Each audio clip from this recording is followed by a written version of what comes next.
The metallic click of the pistol's safety being disengaged echoed through the armory like a death knell. Staff Sergeant Jake Morrison thought it was hilarious, pointing his sidearm at the new transfer, some quiet woman who'd been assigned to his unit without explanation, without fanfare, without even a proper introduction from command. She stood perfectly still among the weapon racks, her hands loose at her sides, her breathing so controlled it was barely visible. Morrison's finger rested just outside the trigger guard, his grin widening as he waited for her to flinch, to beg, to show him the fear that would prove she didn't belong here. But Maya Chen's eyes, those dark, impossibly calm eyes, never left his face. And in the space between one heartbeat and the next, between the moment he thought he held all the power and the moment he realized he held none, Morrison made the last mistake of his military career. He had no idea that the woman staring back at him had spent the last 8 years in places where pointing a weapon at someone meant you'd better be prepared to use it. And she was always prepared. Before we begin this story of quiet strength and explosive consequences, make sure to subscribe to Military and Veteran Stories so you never miss these true tales of courage. And tell us in the comments, where are you watching from today?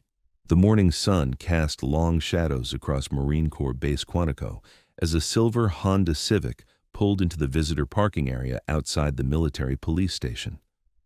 The driver, a woman in her early 30s, sat behind the wheel for a moment, her hands resting on the steering wheel, her gaze fixed on the imposing brick building that would be her new assignment.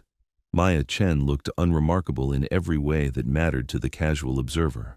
Average height, lean build, dark hair pulled back in a regulation bun that revealed nothing about the person beneath the surface. Her civilian clothes, dark jeans, a plain navy polo, and worn sneakers suggested someone transferring from an administrative position, perhaps a clerk or logistics coordinator making the transition to a new duty station. She carried herself with the kind of neutral professionalism that made people's eyes slide past her without focusing, a quality she had cultivated deliberately over years of operations where being memorable was the difference between mission success and catastrophic failure. Her face held no expression that would invite conversation or curiosity. She moved with economy, each gesture purposeful but unremarkable, like someone who had learned to navigate military bureaucracy without drawing attention to herself. But there were details, small things that someone trained to observe might notice.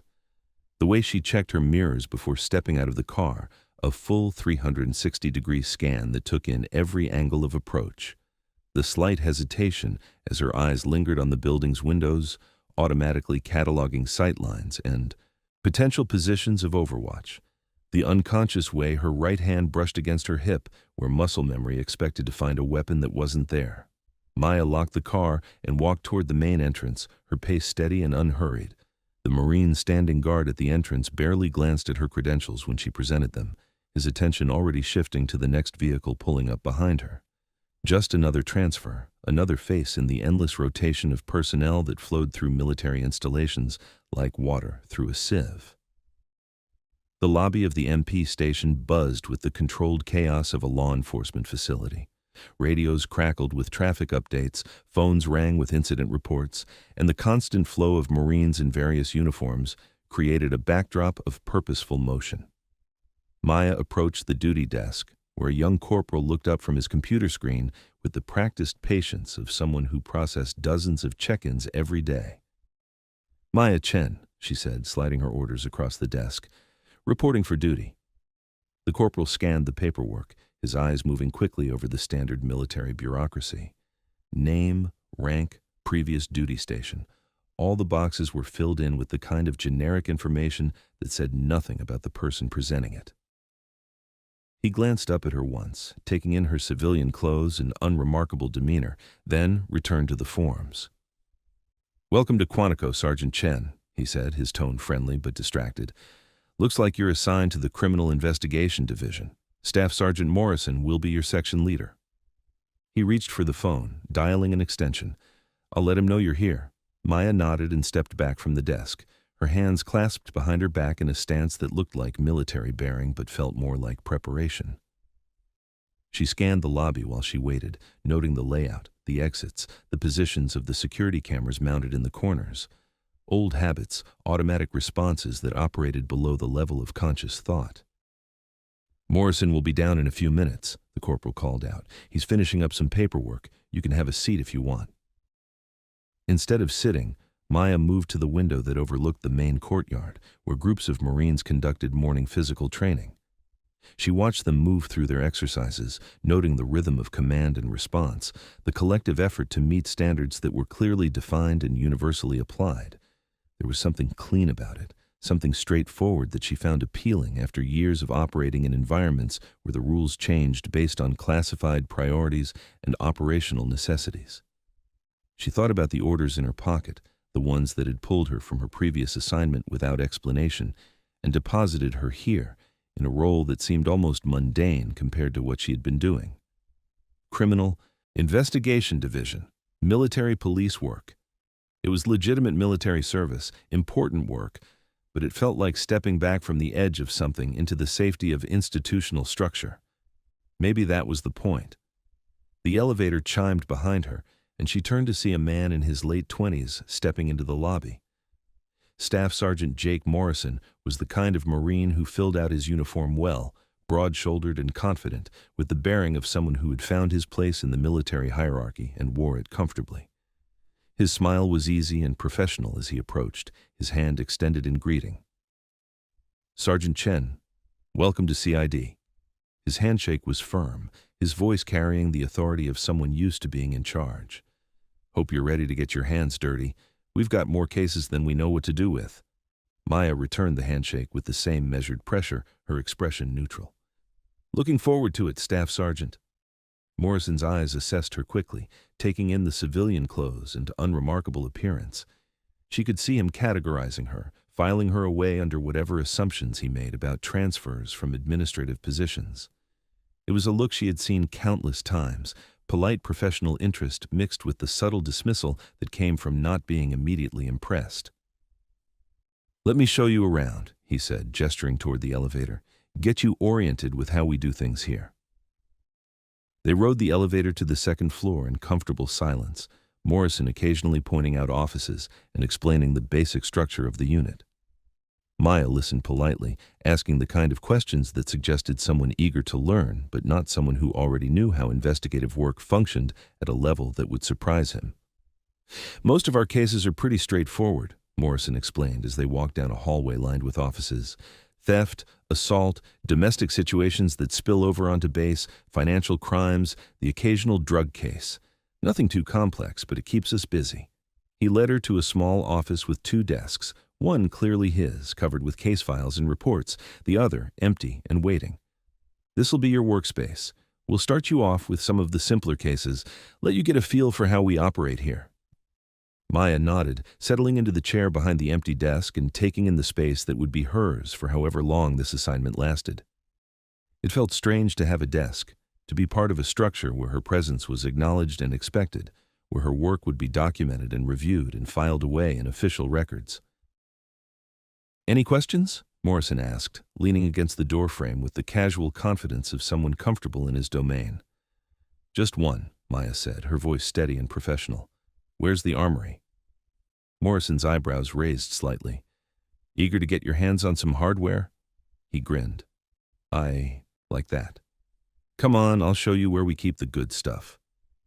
They walked through another series of hallways, Morrison keeping up a steady stream of conversation about procedures and protocols, about the various personalities in the unit, about the cases they were currently working.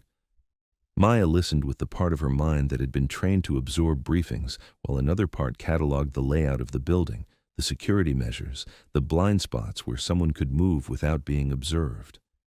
The armory was located in the basement, behind a heavy steel door that required Morrison's key card and a numeric code to access. Inside, the room was lined with weapon racks, holding everything from standard sidearms to rifles to less lethal options. The air smelled of gun oil and metal, familiar scents that triggered muscle memory responses Maya had to consciously suppress. "This is where we sign out our duty weapons," Morrison explained, walking toward a rack of pistols. "Standard issue M9 Beretta, though we've got some other options if you have a preference." He pulled one of the pistols from the rack, checking the chamber to ensure it was empty before handing it to her. Feel free to familiarize yourself with it. Maya accepted the weapon, her hands finding the grip with automatic precision. The weight was familiar, the balance exactly what she expected. She conducted a basic function check, her movements smooth and practiced, testing the action and examining the condition of the weapon with the kind of thoroughness that spoke of extensive training. Morrison watched her handle the pistol, noting the competence but not recognizing the level of expertise he was observing. To him, she looked like someone who had received standard military firearms training, competent but not exceptional. He had no way of knowing that the woman standing next to him had used similar weapons in environments where hesitation measured in milliseconds determined who went home and who didn't. "Nice to see someone who knows which end is which," he said with a laugh. "You'd be surprised how many transfers we get who act like they've never seen a sidearm before." Maya smiled politely, a small controlled expression that gave away nothing about her thoughts. She handed the pistol back to him, her movements careful and deliberate. "Thank you. I'll feel better knowing I'm properly equipped." Morrison returned the weapon to the rack, then moved toward another section of the armory where additional equipment was stored. "We've also got tactical gear if you need it for specific operations. Body armor, helmets, that sort of thing." He gestured toward a wall lined with various types of protective equipment, "though most of our work doesn't require anything that heavy." As he spoke, Maya noticed another Marine entering the armory, a younger man she hadn't been introduced to. Corporal Davis, according to his name tape, looked like he was barely old enough to be in the military, with a baby face that suggested he was probably fresh out of training. He nodded politely to both of them as he moved toward the equipment storage area. "Davis," Morrison called out, "come meet the new addition to our team." The young Marine approached with a friendly smile, extending his hand toward Maya. "Corporal Rick Davis. Good to meet you, Sergeant." "Maya Chen," she replied, shaking his hand with the same measured pressure she had used with Morrison. "Chen's transferring in from—" Morrison paused, realizing he hadn't actually asked about her previous assignment. "Where did you come from, Sergeant?" Maya had prepared for this question, knowing that her actual previous assignment could not be discussed in any meaningful detail. "Administrative work," she said simply, ready for something more hands-on. It was technically true, though the administration she had been involved with bore no resemblance to what they were imagining. Administering tactical operations, coordinating asset deployment, managing classified resources, all administrative work in the broadest sense of the term. Davis nodded enthusiastically. "That's great. This job definitely keeps you busy. We see all kinds of stuff here." Morrison moved back toward the pistol rack, his demeanor shifting slightly as he slipped into what Maya recognized as instructor mode. "Since you're new, why don't we run through some basic procedures?" He pulled another pistol from the rack, this one already loaded with dummy ammunition for training purposes. "Safety protocols are obviously paramount," he began, his voice taking on a formal tone. "We treat every weapon as if it's loaded, even when we know it isn't. We never point a weapon at anything we don't intend to destroy. We keep our finger off the trigger until we're ready to shoot." Maya nodded along politely, listening to the basic firearms safety rules she had learned so thoroughly they operated at a subconscious level. Rules she had followed in training and broken in operations when the situation demanded adaptability over orthodoxy. Rules that were absolutely crucial for people who handled weapons in controlled environments, but became fluid guidelines for people who used weapons in places where survival trumped protocol. Morrison continued his demonstration, handling the pistol with competent precision, showing proper grip and stance. "When we're on duty, we carry condition 1, chamber loaded, safety on. But in the armory, we always verify the chamber is empty before handling." He was performing the basic functions check when it happened. Whether it was overconfidence, distraction, or simple carelessness, Morrison made the kind of mistake that firearms instructors warned about constantly, but that still occurred with depressing regularity. He forgot to verify the chamber was actually empty. The pistol he had grabbed was one that Davis had been using for training earlier, one that had been loaded with dummy rounds and then set aside without being properly cleared. Morrison assumed it was empty because it should have been empty, and assumption in a weapons handling environment was always dangerous. He was explaining proper sight alignment when he turned toward Maya, the pistol in his hands, and pointed it directly at her center mass. "This is how you establish proper sight picture," he said, completely unaware that he was committing the most fundamental violation of weapons safety. The moment stretched like a held breath. Morrison, still talking about sight alignment, his finger near the trigger guard, pointing a weapon he believed to be unloaded at a person he was trying to instruct.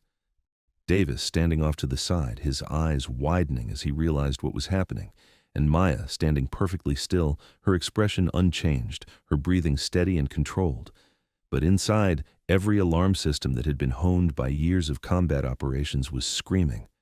Her vision sharpened, time seemed to slow, and her body began the subtle preparation for action that had been drilled into her through countless hours of training and proven in environments where hesitation was fatal. Morrison, oblivious to the danger he had created, continued his impromptu lesson.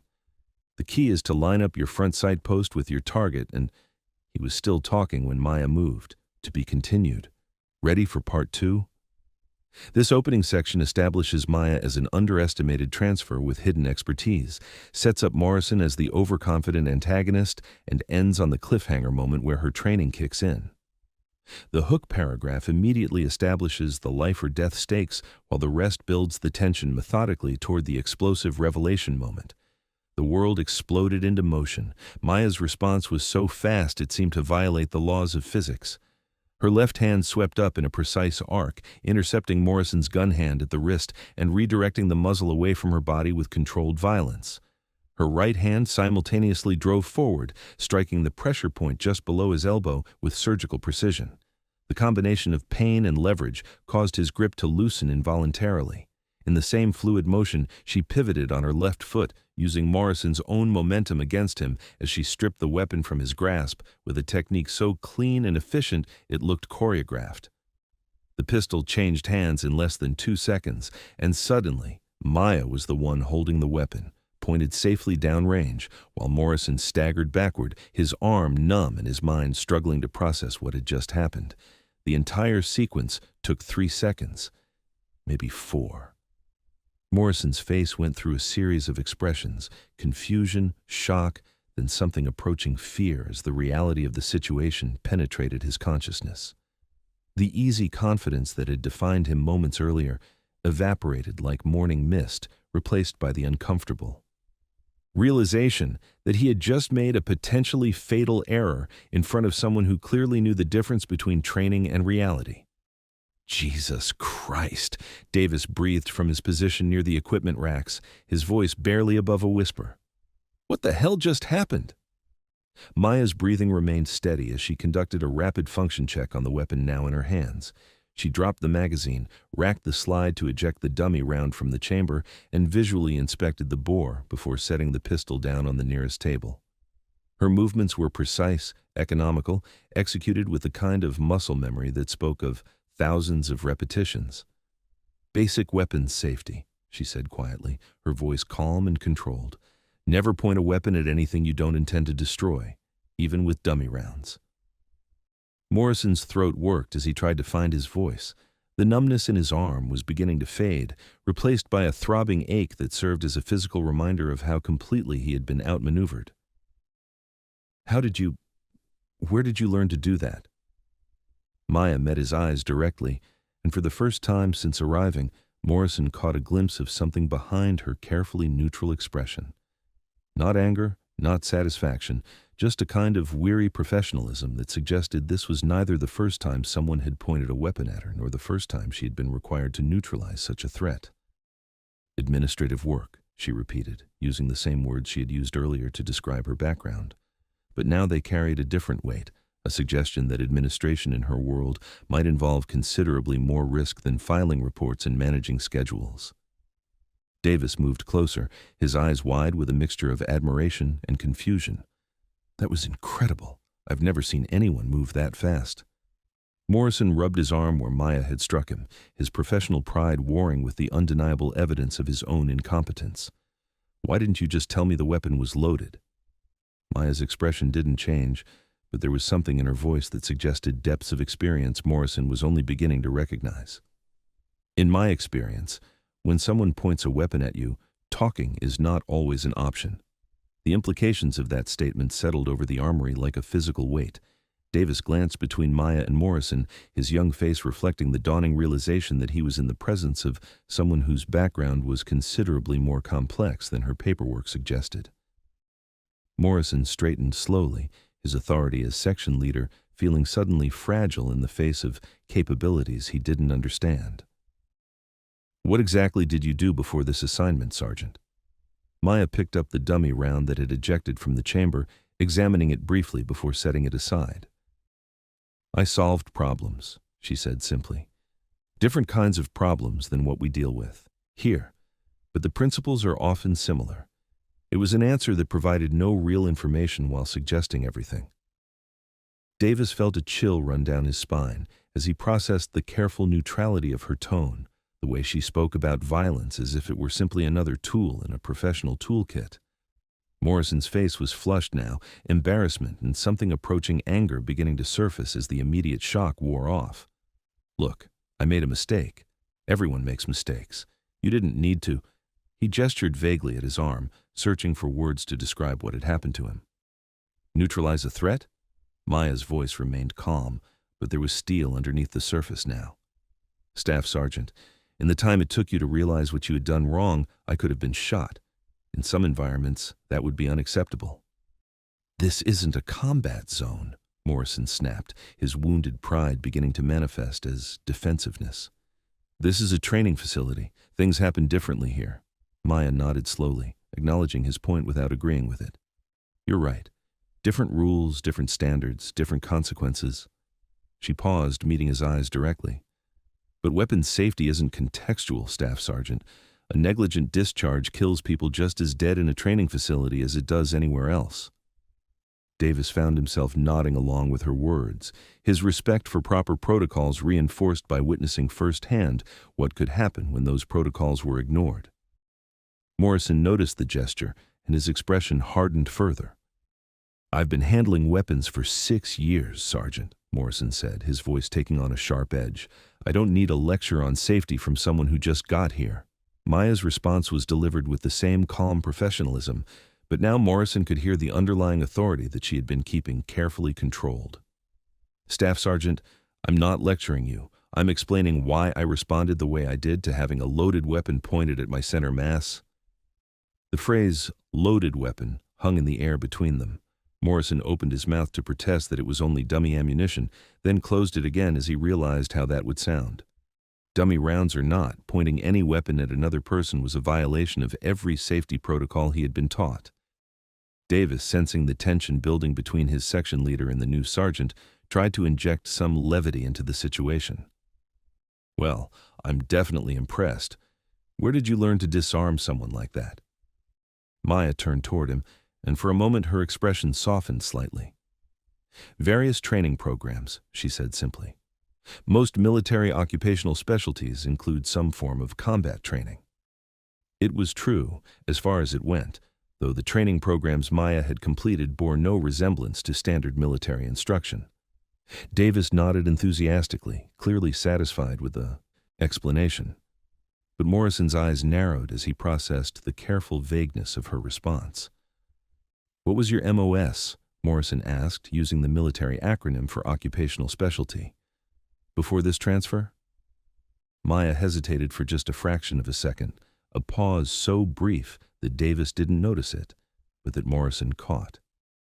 "I held several positions," she said finally, "cross-training opportunities." Morrison's suspicion was growing now, fed by the combination of his wounded pride and his recognition that nothing about Maya Chen added up to the simple administrative transfer she claimed to be. Cross-training in what, exactly? Before Maya could respond, the armory door burst open with a metallic clang that echoed through the room like a gunshot. Corporal Williams, one of the duty MPs, stood in the doorway, his face flushed and his breathing labored as if he had been running. "Staff Sergeant Morrison," Williams gasped, his voice tight with urgency. "We need you upstairs, now." Morrison's attention shifted immediately from Maya to the urgent summons. "What's the situation?" "We've got a barricaded suspect on the 3rd floor," Williams explained rapidly. "Armed individual holed up in one of the offices, claims to have explosives, threatening to detonate if anyone approaches. The duty officer wants all available personnel for containment and evacuation. Morrison's demeanor changed instantly, his personal conflicts forgotten in the face of an operational crisis. This was the kind of situation that demanded immediate response and clear thinking, the type of scenario that separated competent leaders from those who wilted under pressure. "Davis, secure the armory," Morrison commanded, his voice sharp and focused. "Williams, what do we know about the suspect?" "Former Marine, discharged last month for psychological issues," Williams responded quickly. "Thomas Kellner served 2 tours in Afghanistan, came back different, been having problems with the transition to civilian life." Maya listened to the briefing with the part of her mind that had been trained to rapidly assess tactical situations. Barricaded suspect, possible explosives, psychological instability, confined space with limited egress options. The variables began arranging themselves into threat assessments and response options automatically, a mental process that operated below the level of conscious thought. Morrison was moving toward the door, his focus entirely on the crisis developing upstairs. "Chen, you stay here with Davis, secure the weapons and wait for further orders." "Staff Sergeant," Maya said quietly, her voice carrying just enough authority to make him pause. "May I make a suggestion?" Morrison turned back toward her, impatience clear on his face. "What?" "Kellner," she said, her tone calm and measured. "Afghanistan veteran with psychological issues. Have you considered that he might be experiencing a PTSD episode rather than acting out of malicious intent?" Morrison's expression shifted slightly as he processed her words. It was a perspective that hadn't immediately occurred to him, but one that could significantly affect how the situation should be handled. "What are you suggesting?" Maya moved closer, her voice dropping to ensure their conversation remained private.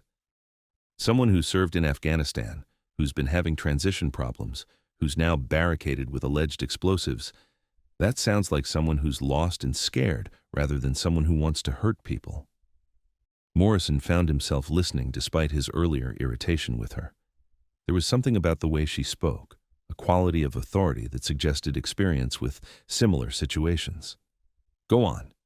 "PTSD episodes can manifest as hypervigilance, paranoia, feeling trapped or cornered," Maya explained, her voice taking on a clinical quality that suggested more than casual knowledge of the subject. "If that's what we're dealing with, a heavy tactical response might escalate rather than resolve the situation." Davis was listening intently now, his earlier awe at Maya's physical capabilities being replaced by respect for her analytical abilities. Morrison found himself nodding along with her assessment, recognizing the logic even as he wondered where an administrative transfer had gained insight into psychological crisis management. "What would you recommend?" Morrison asked, his tone suggesting he was genuinely interested in her answer. Maya's response was delivered with the confidence of someone who had dealt with similar situations before. Slow, deliberate approach, non-threatening posture, someone who can relate to his experiences, who can talk him down rather than forcing a confrontation. Morrison considered her words for a moment, then shook his head. "That's above my pay grade, Sergeant. We contain, we evacuate, we let the specialists handle negotiation." "And if there aren't any specialists available?" Maya asked quietly. Morrison paused again, his operational mind recognizing the validity of her question. Military installations didn't always have dedicated crisis negotiators immediately available, and waiting for specialized personnel to arrive could mean allowing a dangerous situation to escalate beyond control. Before he could respond, Williams spoke up from his position near the door. "Staff Sergeant, we need to move. The duty officer is waiting for you." Morrison nodded reluctantly, his attention torn between the immediate crisis and the growing recognition that Maya Chen represented capabilities he didn't fully understand. "Chen, you're with me," he said finally. "Your insight might be useful." Maya nodded once, a small, controlled movement that suggested she had been expecting the invitation. "Understood, Staff Sergeant." As they moved toward the door, Davis called out after them. "What about the armory?" "Lock it down," Morrison commanded over his shoulder. "Nobody in or out until we get back." They moved through the corridors of the building at a quick pace, Williams leading the way while Morrison and Maya followed. As they walked, Morrison found himself glancing sideways at the woman beside him, trying to reconcile her unremarkable appearance with the growing evidence that she was considerably more than she appeared to be. "Chen," he said as they approached the stairwell, "whatever your background really is, I hope you know what you're talking about up there." Maya's response was delivered with the quiet confidence of someone who had faced far worse situations in far more dangerous places. "I do, Staff Sergeant. Trust me." Morrison realized, somewhat to his surprise, that he was beginning to do exactly that. The third-floor corridor had been transformed into a tactical staging area. MPs in full gear lined the hallway, their weapons drawn but pointed at the ground, their faces reflecting the controlled tension that came with an active threat situation. At the far end of the corridor, behind a hastily erected barricade of office furniture, the sound of muffled voices could be heard through the door of Conference Room 3B. Captain Rodriguez, the duty officer, stood near the stairwell entrance, speaking quietly into a radio while studying a hastily sketched floor plan of the affected area. He looked up as Morrison approached, his expression grim. "Morrison, good. I need you to coordinate the perimeter while we wait for the crisis team," Rodriguez said, his voice carrying the authority of command, but also the stress of a situation that was developing faster than resources could be deployed to handle it. Morrison nodded, falling into his familiar role as a senior NCO supporting officer operations. "What's our current status, sir?" Rodriguez gestured toward the barricaded door. "Kellner's been in there for approximately 20 minutes. Claims to have explosives, says he'll detonate if anyone tries to approach. We've evacuated the adjacent offices and established a safety perimeter, but we can't confirm whether his claims about explosives are real or imagined." Maya listened to the briefing while conducting her own assessment of the tactical situation. The corridor was a natural funnel, with limited egress options and multiple potential choke points. The barricaded door was positioned at the end of a long hallway, providing the suspect with clear sight lines and advance warning of any approach. From a tactical standpoint, it was a defensive position that favored the occupant over any force attempting to breach. "Has anyone attempted communication?" Maya asked quietly. Rodriguez glanced at her, his eyes taking in her civilian clothes and unremarkable appearance. "And you are?" "Sergeant Maya Chen," Morrison interjected before she could respond. "New transfer to CID. She has some insights about potential PTSD factors." Rodriguez's expression shifted slightly as he processed this information. PTSD was a reality that military leadership had been forced to acknowledge and address, particularly in dealing with veterans returning from combat deployments. "Go ahead, Sergeant." Maya moved closer to the group clustered around Rodriguez, her voice low enough to ensure their conversation wouldn't carry to the suspect's position. "If Kellner is experiencing a psychological crisis rather than acting with criminal intent, our approach should be focused on de-escalation rather than containment." Rodriguez nodded slowly, his tactical mind recognizing the logic even as his training emphasized securing the threat first. "What do you recommend?" "Someone needs to establish communication," Maya said, her tone taking on the clinical precision she had used in the armory. "Kellner needs to know that people understand his situation, that he's not surrounded by enemies, that there are options other than escalation." Morrison found himself listening with growing respect for Maya's analytical abilities. Her assessment was logical and well-reasoned, delivered with a confidence that suggested experience with similar situations. "The question is, who makes contact?" he said. "We don't have a trained negotiator on site." Maya's response came without hesitation, delivered with the calm assurance of someone who had made similar decisions in similar circumstances. Someone who can relate to his experiences. Someone who understands what he's been through and can communicate that understanding credibly. Rodriguez looked around the corridor, his eyes scanning the assembled MPs for someone who fit Maya's criteria. Most of the personnel were young Marines with limited deployment experience, certainly none who could claim the kind of combat background that would resonate with a troubled Afghan veteran. "Problem is," Rodriguez said slowly, "most of my people are too young to have significant overseas experience, and the few who do have deployments aren't trained in crisis intervention." Maya stepped forward slightly, her movement subtle but decisive. "Captain, I've worked with combat veterans experiencing psychological difficulties before. If you're willing to let me try, I might be able to establish communication." Rodriguez's eyebrows raised as he processed her offer. The idea of allowing a newly transferred sergeant to take point on a crisis situation violated several layers of protocol and common sense. "Sergeant, I appreciate the offer, but this isn't exactly administrative work."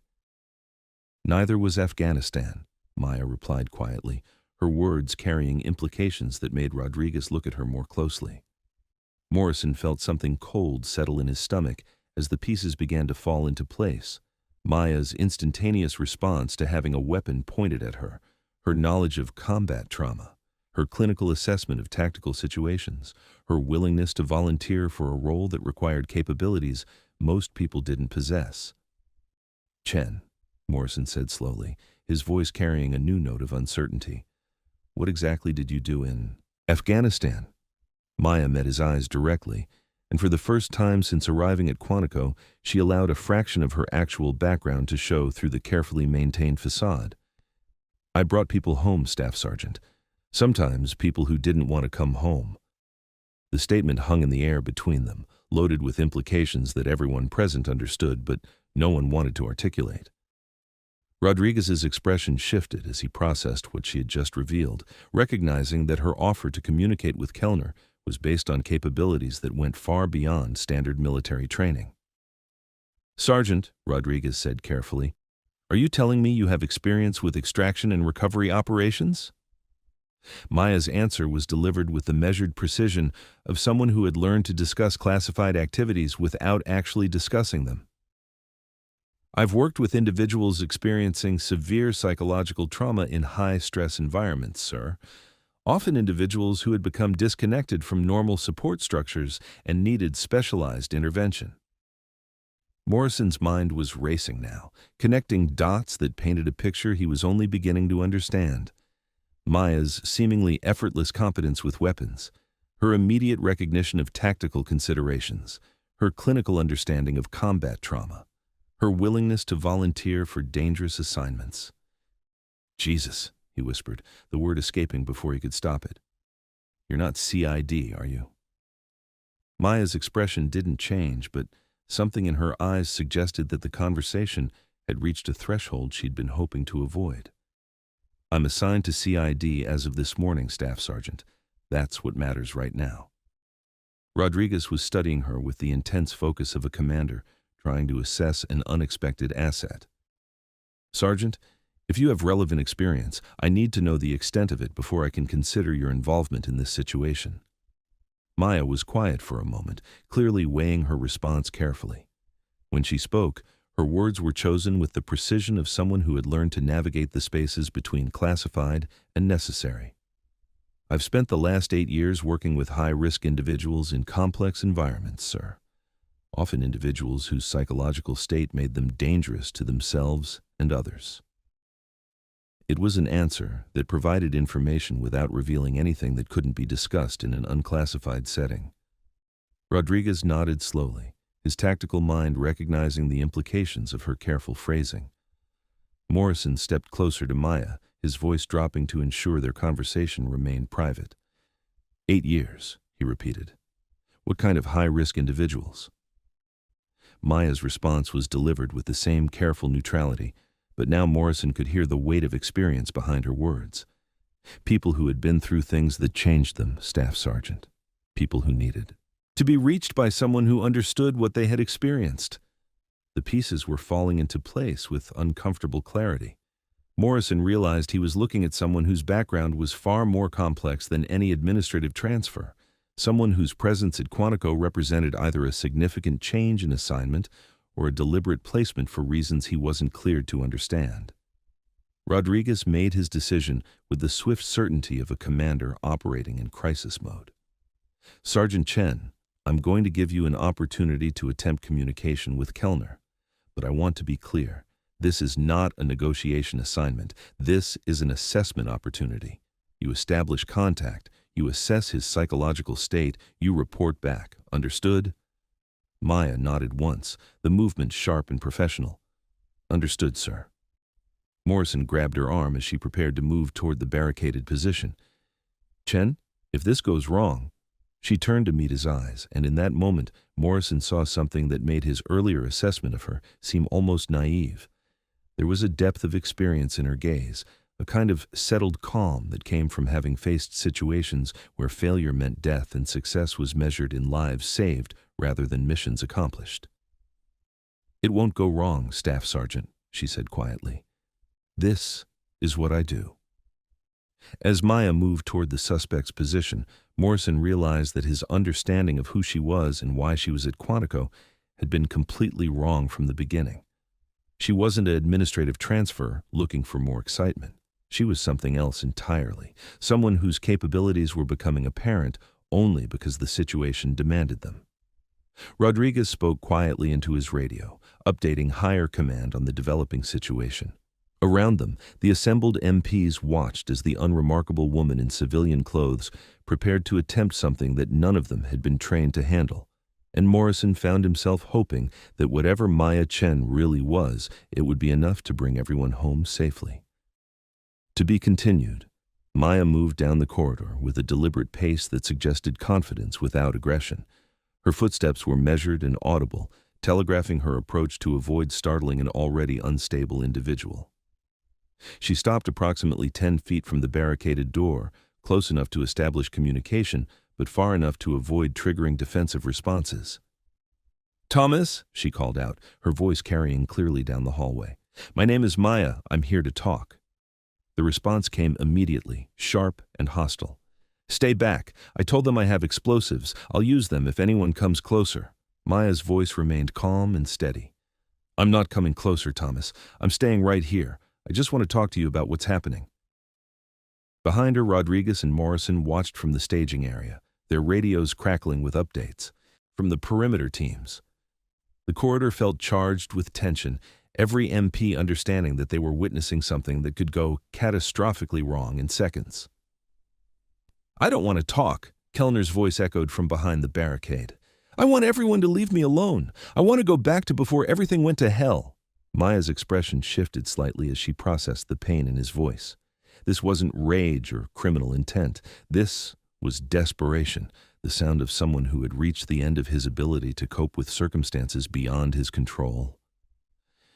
"Thomas, I understand wanting to go back," she said, her voice carrying a note of genuine empathy. "I understand feeling like everything changed, and you can't find your way back to who you used to be." There was a long pause from behind the door. When Kellner spoke again, his voice carried a note of suspicion mixed with desperate hope. "You don't understand anything. You weren't there." Maya's response came without hesitation, delivered with the quiet authority of shared experience. "Helmand Province, 2018. Patrol base fires. IED strike on a convoy. 3 KIA, 7 wounded. The sound of the explosion echoing off the compound walls, the smell of cordite and blood and burning diesel fuel." The silence that followed was absolute.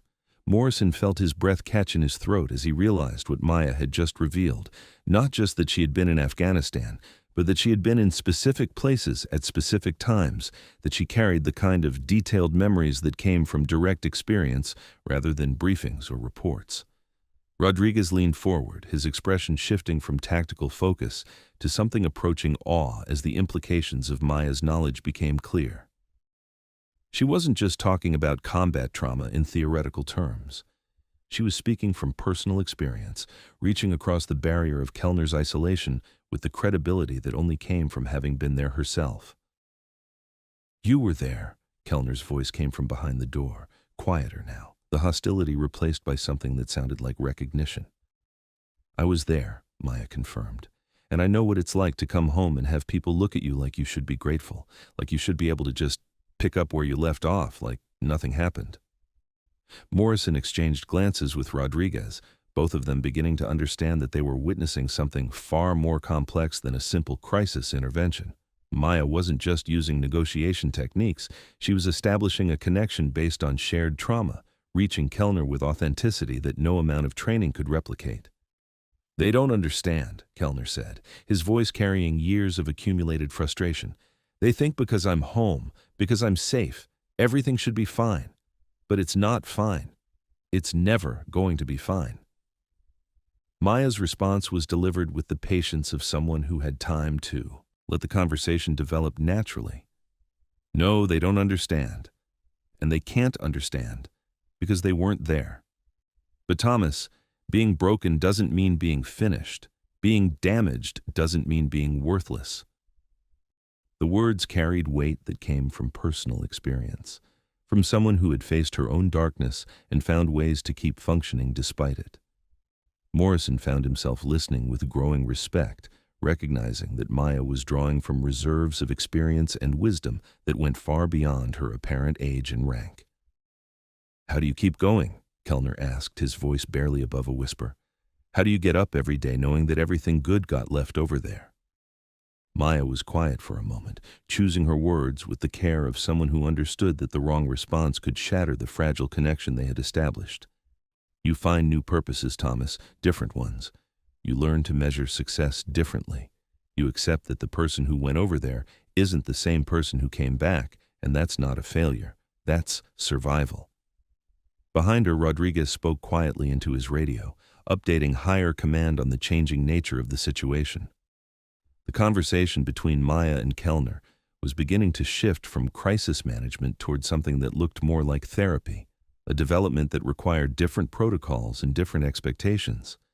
Morrison found himself studying Maya's profile as she continued talking with Kellner, noting the controlled precision of her posture, the way she managed her voice to project calm authority without threat. He was beginning to understand that her presence at Quantico represented something far more significant than a simple administrative transfer. "Maya," Kellner said, his voice carrying a note of curiosity that hadn't been there before. "What did you do over there? I mean, what was your job?" Maya's answer came after a brief pause, delivered with the careful precision of someone who had learned to discuss classified activities without revealing operational details. "I found people, Thomas. People who were lost, people who were trapped, people who needed to come home but couldn't find their way back." The statement was simultaneously vague and revealing, providing enough information to establish credibility without compromising operational security. Morrison felt pieces clicking into place as he processed her words, understanding beginning to dawn about the kind of specialized capabilities Maya represented. "Recovery operations?" Kellner asked, his voice reflecting a growing recognition of what she was telling him. "Among other things," Maya confirmed, but the principle was always the same. Nobody gets left behind. No matter how far they've gone, no matter how lost they seem, there's always a way to bring them home. Rodriguez leaned closer to Morrison, his voice barely above a whisper. "She's talking about personnel recovery," he said quietly. "Special operations recovery, combat search and rescue, hostage recovery, extraction operations." Morrison nodded slowly, the pieces of Maya's background finally arranging themselves into a coherent picture. She wasn't just a combat veteran. She was someone who had spent years specializing in the most dangerous and complex recovery operations the military conducted, operations that required capabilities most people didn't possess and clearances most people couldn't obtain. "Thomas," Maya called out, her voice taking on a note of gentle authority. "I need you to do something for me. I need you to tell me about the explosives." There was a long pause before Kellner responded. "There aren't any explosives," he said finally, his voice carrying shame and exhaustion.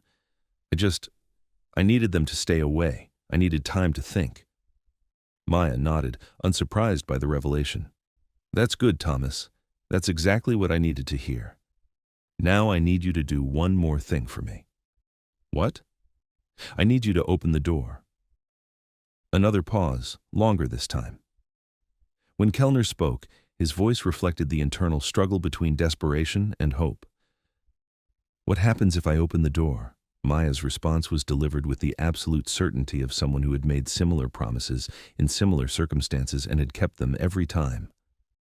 "You come home, Thomas. We bring you home." The sound of furniture being moved came from behind the door, the improvised barricade being dismantled from the inside. Rodriguez tensed, his hand moving to his radio, ready to call for tactical response if the situation deteriorated. But Maya remained perfectly still, her posture relaxed but ready, projecting confidence in her ability to manage whatever came next. The door opened slowly, revealing a man in his late 20s wearing rumpled civilian clothes, his face showing the effects of too little sleep and too much stress. Thomas Kellner looked exactly like what he was, a veteran struggling with demons that had followed him home from a war zone, someone who had reached the end of his ability to cope alone. Maya stepped forward slowly, her movements telegraphed and non-threatening. "Thomas, I'm Maya Chen. It's good to meet you." Kellner's eyes were red-rimmed and uncertain, but he managed a nod. "Hi, Maya. I'm sorry about all this." "You don't need to apologize," Maya said gently. "You needed help and you found a way to ask for it, and that takes courage." Rodriguez spoke quietly into his radio, signaling the all clear to the perimeter teams while keeping the corridor secure. The crisis was over, but now came the complex process of ensuring Kellner received appropriate care and support. As Maya guided Kellner away from the barricaded position, Morrison found himself studying her with new understanding. Her movements were economical and purposeful, her voice carried natural authority, and her ability to connect with a traumatized veteran spoke to capabilities that went far beyond standard military training. "Chen," Morrison called out as they approached the staging area. "That was impressive doesn't begin to cover it." Maya turned toward him, and for the first time since arriving at Quantico, Morrison saw her smile. It was small and controlled, but genuine. "Thank you, Staff Sergeant. Just doing what needed to be done." Rodriguez approached as the medical team arrived to evaluate Kellner, his expression reflecting a mixture of professional respect and growing curiosity about the woman who had just resolved a potentially dangerous situation with nothing more than conversation. "Sergeant Chen," Rodriguez said, his voice carrying formal acknowledgement. "Outstanding work. I'll be recommending you for commendation." Maya nodded politely, but Morrison could see that official recognition wasn't what motivated her. She had resolved the situation because it needed resolving, because someone was in trouble and she had the skills to help. The bureaucratic aftermath was just administrative necessity. As Kellner was led away by the medical team, he turned back toward Maya one more time. "Thank you," he said simply, "for understanding, for bringing me home." Maya's response was delivered with the quiet dignity of someone who had made similar promises many times before. "Take care of yourself, Thomas. Remember what we talked about. Different purposes, different measures of success." Rodriguez dismissed the tactical teams, and the corridor began returning to normal operations. But Morrison remained focused on Maya, his understanding of who she was and what she represented continuing to evolve. "Chen," he said as they walked back toward the stairwell, "I owe you an apology. When I pointed that weapon at you this morning, when I dismissed your background as administrative work, I was operating on assumptions that were completely wrong." Maya looked at him with an expression that suggested she had heard similar apologies before. "Staff Sergeant, you had no reason to expect anything different. My assignment here is legitimate. I'm transferring to CID work." Morrison stopped walking, his expression reflecting the confusion of someone trying to reconcile contradictory information. "But you're not just CID, are you? Someone with your background, your capabilities. This isn't a normal assignment." Maya's answer was delivered with the careful precision she had used all day, providing acknowledgement without revelation. "Everyone's career path is different, Staff Sergeant. Sometimes circumstances change, priorities shift, assignments get modified to serve different purposes." They had reached the stairwell when Rodriguez caught up with them, his face reflecting the focused expression of someone who had made a command decision. "Sergeant Chen, I need to speak with you privately. My office, 15 minutes. Maya nodded. "Yes, sir." Morrison watched as Rodriguez walked away, then turned back to Maya. "This isn't over, is it?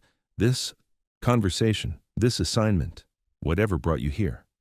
Maya's response was delivered with the quiet certainty of someone who had learned to accept complexity without requiring complete understanding. "Nothing's ever really over, Staff Sergeant. Things just transform into other things." As they descended the stairs, Morrison found himself processing the events of the day with growing amazement. He had started the morning thinking he was training a new administrative transfer. He was ending it with the recognition that Maya Chen represented capabilities he was only beginning to understand, capabilities that had just saved lives and resolved a crisis that could have ended in tragedy. Rodriguez's office was spartanly furnished, reflecting the practical mindset of a career Marine officer who valued function over decoration. Maya sat across from him, her posture professional but relaxed, while he studied her personnel file on his computer screen with growing frustration. "Sergeant Chen," Rodriguez said finally, looking up from the monitor, "I've spent the last 10 minutes trying to access your complete service record, and I'm finding very little information beyond basic biographical data." Maya nodded, unsurprised by his difficulty. "Yes, sir. Some assignments require restricted access to personnel information." Rodriguez leaned back in his chair, his expression reflecting the complicated position of a commander trying to understand the capabilities of his personnel while respecting operational security requirements. "What I can see suggests you've been involved in classified activities for most of your career."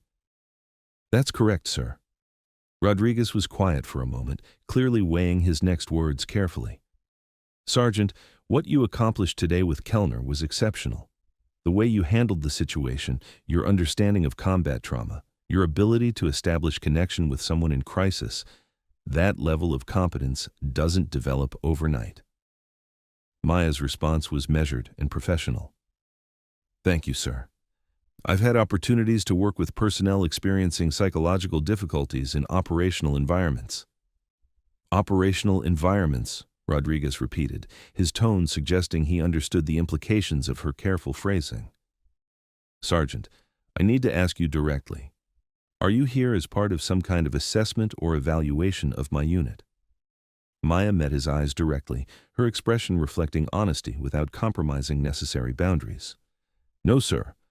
I'm here because this is where I've been assigned. My presence is not related to any evaluation of your command or your personnel." Rodriguez nodded, accepting her answer while clearly recognizing that it didn't address all of his questions. "Then why here? Why this assignment? Someone with your background could have any number of specialized positions. Why military police work?" Maya was quiet for a long moment, considering how much of her actual situation she could discuss without violating security protocols. When she spoke, her words carried a note of personal reflection that Rodriguez hadn't heard before. "Sometimes, sir, people need to step back from specialized work. Sometimes they need to remember what normal military service feels like, what it means to work within standard structures with standard accountability and standard measures of success." Rodriguez processed her words, recognizing that she was telling him something important about her situation without being able to provide specifics. "Are you saying this assignment is therapeutic for you in some way?" Maya's answer was delivered with the honesty of someone who had spent considerable time thinking about her own psychological state. "I'm saying this assignment gives me an opportunity to use my skills in ways that don't require operating outside normal oversight and accountability structures, sir." The implications of her statement settled over the office like a physical weight. Rodriguez understood that Maya was telling him she had been involved in activities that existed outside the normal military chain of command, operations that required capabilities most people didn't possess and clearances most people couldn't obtain. "Sergeant," Rodriguez said carefully, "are you currently under any kind of medical or psychological evaluation as part of this assignment?" Maya shook her head. "No, sir. My psychological evaluation is current and satisfactory. This assignment is about professional development and perspective, not remediation or treatment." Rodriguez felt some of his concern ease. Whatever Maya's background, whatever had brought her to Quantico, she wasn't someone who had been placed in his unit because of performance or stability issues. Good to know. A knock on the door interrupted their conversation. Morrison entered at Rodriguez's gesture, his expression reflecting the focused attention of someone who had been thinking hard about the day's events. "Sir," Morrison said, "I need to speak with both of you about what happened this morning." Rodriguez gestured for him to continue. Morrison's attention shifted between Rodriguez and Maya, clearly uncomfortable with what he was about to reveal. "When I pointed my weapon at Sergeant Chen this morning," Morrison began, his voice reflecting genuine regret, "I wasn't just being careless. I was being deliberately dismissive. I saw her civilian clothes, her unremarkable appearance, and I made assumptions about her background and capabilities that were completely wrong. Maya's expression remained neutral, but Rodriguez could see that Morrison's confession wasn't surprising to her. "Go on, Staff Sergeant." Morrison's face flushed with embarrassment as he continued. "I pointed a loaded weapon at her as part of what I thought was a demonstration of proper firearms handling. It was stupid, dangerous, and completely unprofessional. But what happened next?" He paused, clearly struggling with how to describe Maya's response. "She disarmed me so fast I didn't realize what was happening until it was over. The technique she used, the speed, the precision. I've never seen anything like it." Rodriguez glanced at Maya, who remained silent, allowing Morrison to tell his story without interruption. "What exactly did she do?" "Pressure point strike to disable my grip, simultaneous weapon retention technique, complete neutralization of threat in under 3 seconds, Morrison recited, his voice reflecting professional respect. "It was surgical. Perfect execution." Rodriguez turned his attention to Maya. "Is that accurate, Sergeant?" Maya nodded once. "Staff Sergeant Morrison pointed a loaded weapon at me. I responded to neutralize the threat. Standard procedure." "Standard procedure for whom?" Rodriguez asked quietly. Maya's answer was delivered with the calm precision she had used all day. "Standard procedure for someone who has been trained to respond to weapons threats in operational environments, sir." Morrison stepped forward, his expression reflecting the weight of realization. "Captain, with all due respect, Sergeant Chen isn't what her paperwork suggests. Her capabilities, her knowledge, her responses, she's been involved in things that go way beyond normal military training." Rodriguez looked between Morrison and Maya, processing the growing evidence that his new CID sergeant represented capabilities and experience that extended far beyond her official assignment. "Sergeant Chen, is Staff Sergeant Morrison's assessment accurate?" Maya's response required careful consideration. She needed to acknowledge the truth without compromising operational security, to validate Morrison's observations without revealing information that could affect ongoing or future operations. "Sir," she said finally, "I have been trained to operate in environments that require capabilities beyond standard military training. Some of those capabilities became apparent today because circumstances demanded their use." It was an acknowledgement without revelation, confirmation without specifics. Rodriguez recognized the careful balance she was maintaining between honesty and security. Morrison found himself looking at Maya with new understanding, recognizing that the woman sitting across from Rodriguez represented a level of expertise and experience that existed in a completely different sphere from his own military service. "Sergeant," Morrison said quietly, "I want to formally apologize for my actions this morning. My assumptions were wrong, my weapon handling was dangerous, and my attitude was unprofessional. You responded appropriately to a threat I created through my own incompetence." Maya turned toward him, her expression softening slightly. "Apology accepted, Staff Sergeant. Mistakes happen. What matters is learning from them." Morrison nodded, but Rodriguez could see that the young staff sergeant was still processing the implications of Maya's capabilities. "Chen, when you disarmed Morrison, when you talked Kellner down from his crisis, when you demonstrated knowledge of specific combat operations, those weren't lucky guesses, were they?" Maya's answer was delivered with the quiet authority of someone who had earned the right to speak with confidence about her capabilities. "No, sir. They were applications of training and experience gained through assignments that required those specific skills." Rodriguez made his decision with the swift certainty of a commander who had processed all available information and reached a conclusion.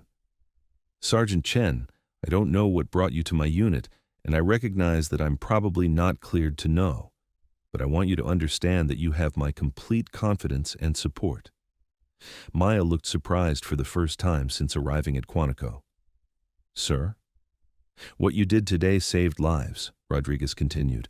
"Your ability to assess and manage crisis situations, your understanding of psychological trauma, your tactical competence, those are assets that make my unit stronger. Whatever your background, whatever circumstances led to this assignment, I'm grateful you're here." Morrison found himself nodding along with Rodriguez's assessment. Despite his wounded pride and his confusion about Maya's actual role, he couldn't argue with the results she had produced. Sergeant, I feel the same way.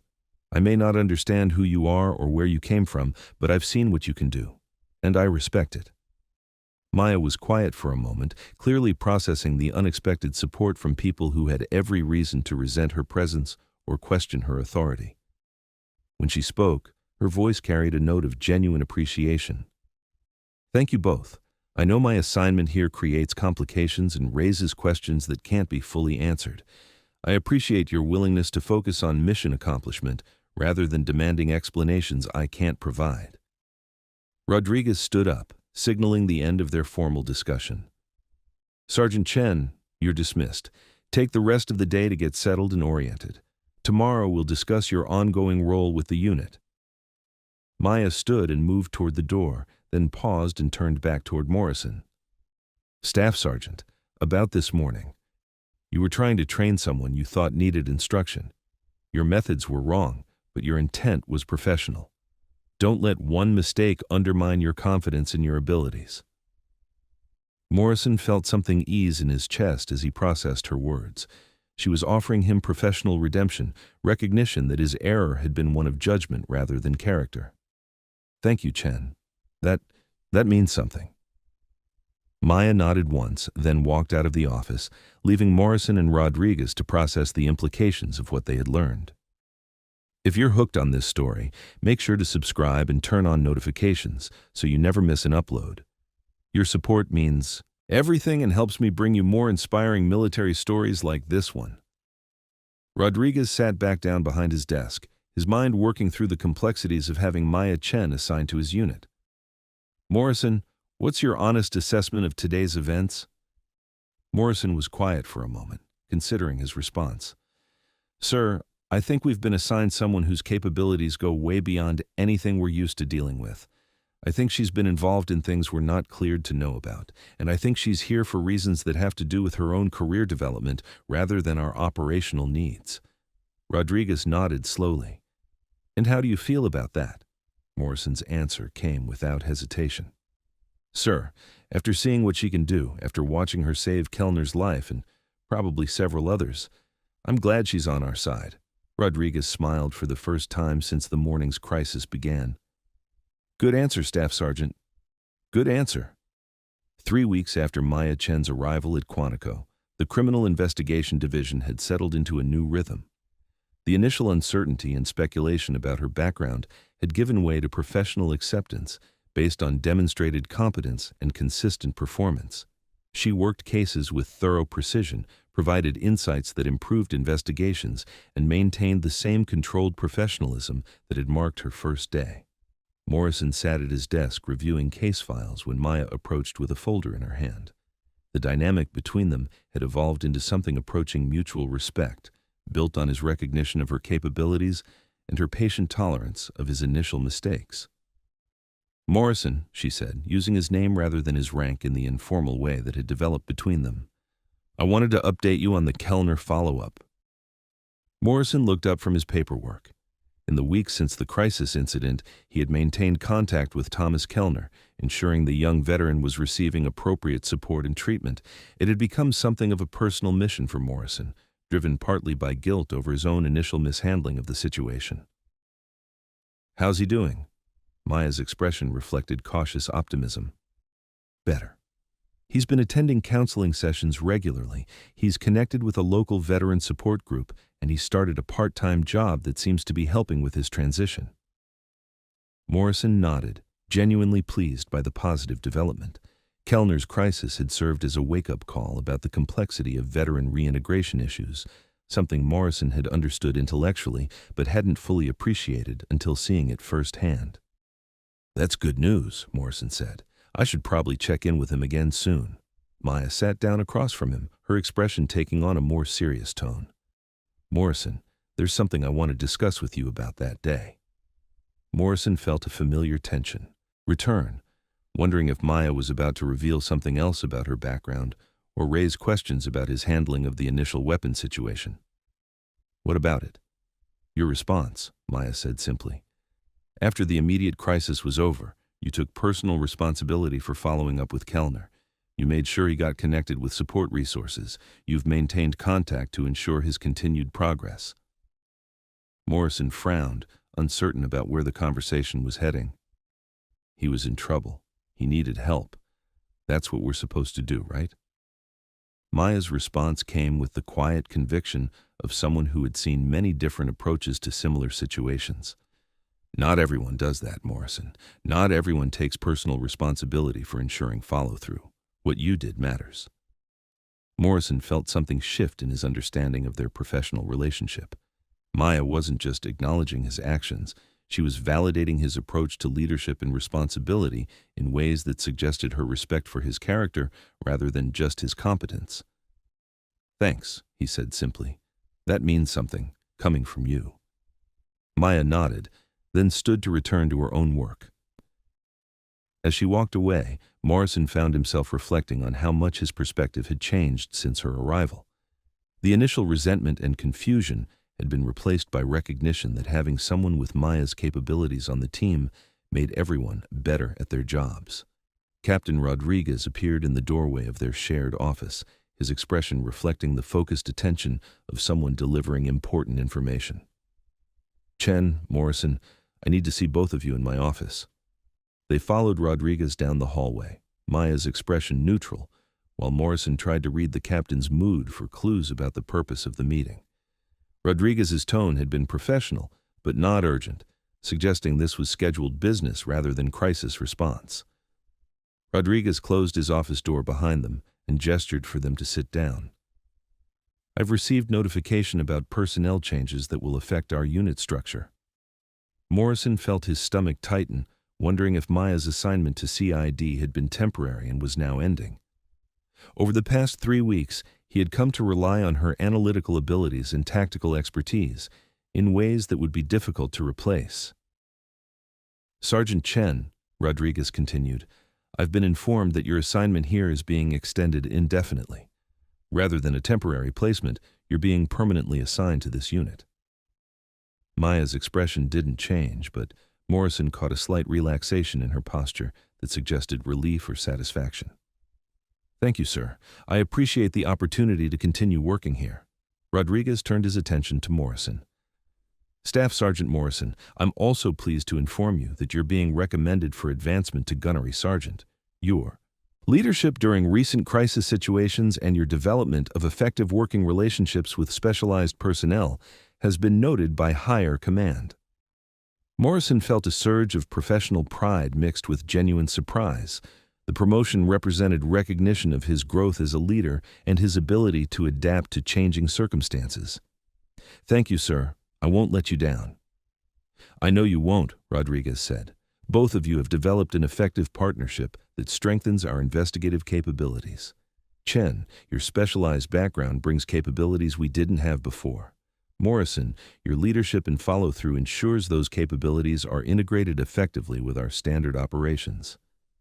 Maya and Morrison exchanged glances, recognizing that Rodriguez was acknowledging their professional relationship in terms that validated both of their contributions to the unit's success. Rodriguez leaned forward, his expression becoming more serious. "I want both of you to understand something. The work we do here matters. The cases we investigate, the people we help, the problems we solve. They may not make headlines, but they make a difference in people's lives." He gestured toward a wall display showing photos from various cases the unit had successfully resolved. "Kellner wasn't our first veteran in crisis, and he won't be our last. But because of how you handled his situation, we now have protocols and procedures that will help us respond more effectively to similar cases in the future." Morrison found himself nodding along with Rodriguez's words, recognizing the truth in the captain's assessment. Military police work might not carry the glamour of other assignments, but it served essential purposes within the military community.